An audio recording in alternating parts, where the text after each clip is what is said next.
नमस्कार. नमस्कार sir. Major तुमचं नाव सांगा थोडं. मी सुभाष पोपट गोंटे मेजर. बरं तुम्ही आपली किती एकर डाळिंबाची बाग आहे सर? माझी 1.5 एकर बाग आहे. 574 झाडं आहेत. 1.5 एकर बागात बसलेली. म्हणजे 1.5 एकर बाग आहे तुमची. हो. 1.5 एकर बागेसाठी तुम्ही केरन टेक्नॉलॉजी वापरली का? ते केरन टेक्नॉलॉजी वापरली. वापरल्यानंतर तुम्हाला त्यात काय अनुभव आला बरं? मला त्याचा बराचसा फायदा झाला. हां. मुळी बंद झालेली चालू झाली आणि सेटिंगला सुद्धा भरपूर सेटिंगच होत नव्हती. म्हणजे परंतु केरन वापरल्यानंतर मला भरपूर सेटिंग भेटली. म्हणजे तुम्हाला शेटिंग चांगलं झालंय, हो. माती पोकळ झाली माती आणि पोकळ- गांडवाचं प्रमाण पण वाढलंय, आपण पाहिलंय. हा, गांडूळाचं प्रमाण वाढले आणि जमीन भुसभुशीत झाली. जमीन भुसभुस झाली.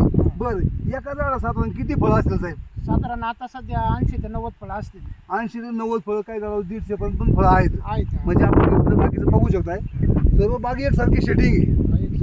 तर आता ह्या वातावरणामध्ये बऱ्याच लोकांच्या बागा शेटिंग झालेल्या नाहीत. बरोबर आहे. म्हणजे आपली बाग आज शेटिंग आहे. बरं तुम्ही ह्या बागाला केरन टेक्नॉलॉजी वापरून समाधानी आहे का? एकदम समाधानी आहे. हा, एकदम तुम्हाला समाधानी. उत्पन्नामध्ये वाढ होईल असं मला वाटतंय का? मी सगळ्या फळबागावाल्यांना सांगू इच्छितो की केरन टेक्नॉलॉजी वापरून बघा, त्याचा हा. निश्चित फायदा आहे. बरं, दिलेल्या माहितीबद्दल धन्यवाद. नमस्कार. थँक्यू.